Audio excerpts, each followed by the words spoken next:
Event பைண்டிங்னா என்ன அப்படின்னா, event binding அப்படின்றது வந்து யூசரோட ஆக்ஷன்ஸை லிசன் பண்ணி அதுக்கேற்ற மாதிரி ரெஸ்பான்ஸ் கொடுக்கும்.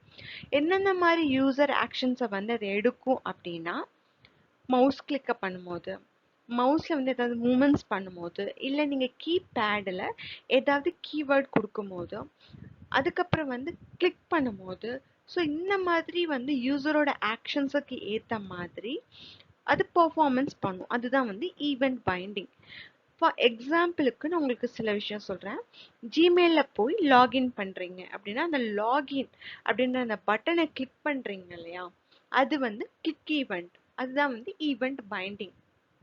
அதே வந்து இப்போ சேட், இப்போ வாட்ஸ்அப்போ இது ஏதாவது ஒரு சேட்டில் போயிட்டு நீங்கள் வந்து சேட் ஏதாவது ஒன்று டைப் பண்ணிவிட்டு என்ட்ரு பட்டனை வந்து பேடில் வந்து நீங்கள் என்டர் பண்ணுறீங்க இல்லையா, அதுதான் வந்து கீ ஸ்ட்ரோக்ஸ். அந்த மாதிரி கீ ஸ்ட்ரோக்ஸை வந்து நம்ம பண்ணும் போதும் அந்த ஆக்ஷன்ஸை எடுத்து பெர்ஃபார்ம் பண்ணுறது தான் event binding. Okay, event binding என்னன்னு தெரியறதுக்கு முன்னாடி டேட்டா பைண்டிங்னா என்னன்னு நீங்கள் தெரிஞ்சுக்கணும்.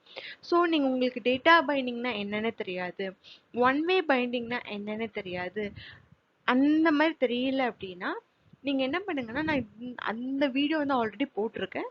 அதோட டிஸ்கிரிப்ஷன்ஸ் வந்து நான் கொடுத்துருக்க டிஸ்கிரிப்ஷன் கீழே லிங்க்கை, நீங்கள் அந்த லிங்கை பார்த்துட்டு நீங்கள் வந்து அது வந்து செக் பண்ணி பார்த்தீங்கன்னா உங்களுக்கு இந்த டேட்டா பைண்டிங்னா என்னன்னு தெரியும். ஸோ ஓகே, டேட்டா பைண்டிங் அப்படின்னா என்னன்னா, கிளாஸ் காம்போனண்ட்ல இருந்து டெம்ப்ளேட் காம்போனண்ட்டுக்கு டேட்டாவை வந்து ட்ரான்ஸ்ஃபர் பண்ணுவோம். தட் மீன்ஸ் ஃப்ளோ ஆகும் டேட்டா. எப்படி? கிளாஸ் காம்போனன்ட்னா ஒன்றும் இல்லை, கண்ட்ரோலரை தான் நான் வந்து சொல்கிறேன். ஸோ அந்த கண்ட்ரோலர் காம்போனண்ட்ல இருந்து டெம்ப்ளேட்னா என்ன, HTML காம்போனண்ட்டுக்கு டேட்டா வந்து ஃப்ளோ ஆகும். இதுதான் வந்து டேட்டா பைண்டிங். ஈவெண்ட் பைண்டிங் அப்படின்னா அப்படியே ஆப்போசிட். டெம்ப்ளேட் காம்போனண்ட்ல இருந்து கிளாஸ் காம்போனண்ட்டுக்கு டேட்டா ட்ரான்ஸ்ஃபர் ஆகும். சரி, அது எப்படி ட்ரான்ஸ்ஃபர் ஆகும் அப்படின்னா, டெம்ப்ளேட்ல வந்து ஏதாவது ஒரு ஈவெண்ட் நம்ம வந்து யூசர் வந்து கிளிக் பண்ணுறாங்க அப்படின்னா, அந்த ஆக்ஷன்ஸில் வந்து கொடுக்குற இன்புட்ஸ் அது வந்து என்ன ஆகும்னா கண்ட்ரோலரில் வந்து டேட்டா வந்து ஃப்ளோ ஆகும். ஸோ அதுக்கான நம்ம பர்ஃபார்மன்ஸ் அண்ட் லாஜிக்கல் எல்லாமே எல்லாம் பெர்ஃபார்ம் பண்ணுவோம்.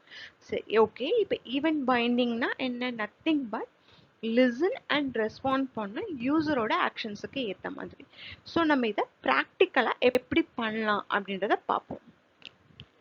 இப்போ ஈவெண்ட் பைண்டிங்கில் ஒரு சாம்பிள் பார்க்கலாம் ப்ராக்டிக்கலாக. இப்போ நான் விஷுவல் கோட் ஓப்பன் பண்ணியிருக்கேன். அந்த விஷுவல் கோடில் வந்து ஒரு ஆப் வந்து நான் ஆல்ரெடி வந்து ஒரு ப்ராஜெக்ட் க்ரியேட் பண்ணி வச்சுருக்கேன் ஆங்குலரில். ஸோ இதில் வந்து இந்த HTML பேஜை நான் என்ன பண்ணுறேன் அப்படின்னா, ஒரு பட்டன் க்ரியேட் பண்ணிக்கிறேன். ஸோ இந்த பட்டனுக்குள்ளே வந்து நான் என்ன பண்ணுறேன் அப்படின்னா, கிளிக் மீ அப்படின்னு சொல்லிவிட்டு நான் என்ன பண்ணிக்கிறேன்னா ஒரு லேபிள் போட்டுக்கிறேன். ஸோ இந்த கிளிக் மீ அப்படின்றது என் பட்டனோட லேபிள். இப்போ இந்த பட்டனுக்கு நான் என்ன பண்ணுறேன் அப்படின்னா, ஒரு ஈவெண்ட் எழுத போகிறேன். எப்படி அந்த ஈவெண்ட் எழுதணும்னா, first open bracket and close bracket. இந்த ஓப்பன் ப்ராக்கெட் க்ளோஸ் ப்ராக்கெட் அப்படின்றது வந்து சொல்லும் ஆங்குலர்கிட்ட நாங்கள் வந்து டெம்ப்ளேட்லேருந்து கண்ட்ரோலருக்கு டேட்டாவை பாஸ் பண்ணுறோம் அப்படின்னா, டெம்ப்ளேட்லேருந்து கண்ட்ரோலுக்கு டேட்டா வந்து பைண்ட் பண்ணுறோம். ஸோ இதுதான் வந்து ஈவெண்ட் பைண்டிங். ஸோ அந்த ஈவெண்ட் பைண்டிங்க்கு வந்து ஆங்குலருக்கு எப்படி தெரியும், நீ open bracket close bracket use பண்ணால் மட்டும்தான் அது ஈவெண்ட் பைண்டிங் அப்படின்றது ஆங்குலருக்கு தெரியும். அப்போ ஆங்குலர் என்ன பண்ணும் அப்படின்னா, அந்த ஈவெண்ட் என்னென்னு பார்க்கும். Okay, click. அப்போது ஒரு யூசர் வந்து இந்த பட்டனை கிளிக் பண்ணும்போது எனக்கு என்ன பண்ணணும், ஒரு ஃபங்க்ஷன் கால் ஆகணும். அந்த ஃபங்க்ஷன் இப்போ நான் என்ன பண்ணிக்கிறேன், க்ரீட்டிங்ஸ் அப்படின்னு போட்டுக்கிறேன். ஓகேவா? இப்படி ஒரு ஃபங்க்ஷன் நம்ம எழுதிடுவோம். ஸோ என்ன, ஒரு பட்டன், அந்த பட்டனில் வந்து open bracket and close bracket, அதுக்குள்ளே ஒரு கிளிக் ஈவெண்ட் இப்படி போட்டோன்னா ஆங்குலருக்கு என்ன தெரியும், ஓகே ஒரு ஈவெண்ட்டை கிளிக்ன்ற ஒரு ஈவெண்ட் யூஸ் பண்ணுறாங்க. அந்த ஈவெண்ட்டை கிளிக் பண்ணும்போது என்ன நடக்கணும் அப்படின்றதுக்கு இந்த ஃபங்க்ஷன். ஸோ இந்த ஃபங்க்ஷனை நம்ம என்ன பண்ணலாம் அப்படின்னா கண்ட்ரோலரில் எழுதலாம். இப்போ டெம்ப்ளேட்டில் வந்து ஒரு யூசரோட ஆக்ஷன் இருக்கும், இந்த பட்டனை கிளிக் பண்ணுவாங்க. ஸோ நம்ம என்ன பண்ணலாம், இப்போ கண்ட்ரோலர்னா என்னது, TS ஃபைல் தான் கண்ட்ரோலர். இப்போ அந்த கண்ட்ரோலரில் நான் இப்போ ஒரு ஃபங்க்ஷன் எழுதுகிறேன். ஃபங்க்ஷன் எழுதணுன்னா அந்த ஃபங்க்ஷனோட name open bracket and close bracket, ரெண்டு open braces and close braces. இதில் நான் ஒரு அலர்ட் போடுறேன். இந்த அலர்ட்டில் வெல்கம் டு சேனல். ஓகே, இப்படி போட்டுட்டு நான் பேஸ்ட் பண்ணிடுறேன். ஸோ நம்ம இதை வந்து இப்போ நம்ம ப்ரௌசரில் ரன் பண்ணி பார்ப்போம். ஸோ நம்ம இப்போ ப்ரௌசரில் வந்து அந்த ப்ராஜெக்டை ரன் பண்ணியிருக்கோம். இப்போ நீங்கள் பார்த்தீங்கன்னா கிளிக் மீ அப்படின்ற பட்டன் வந்து இங்கே இருக்குது.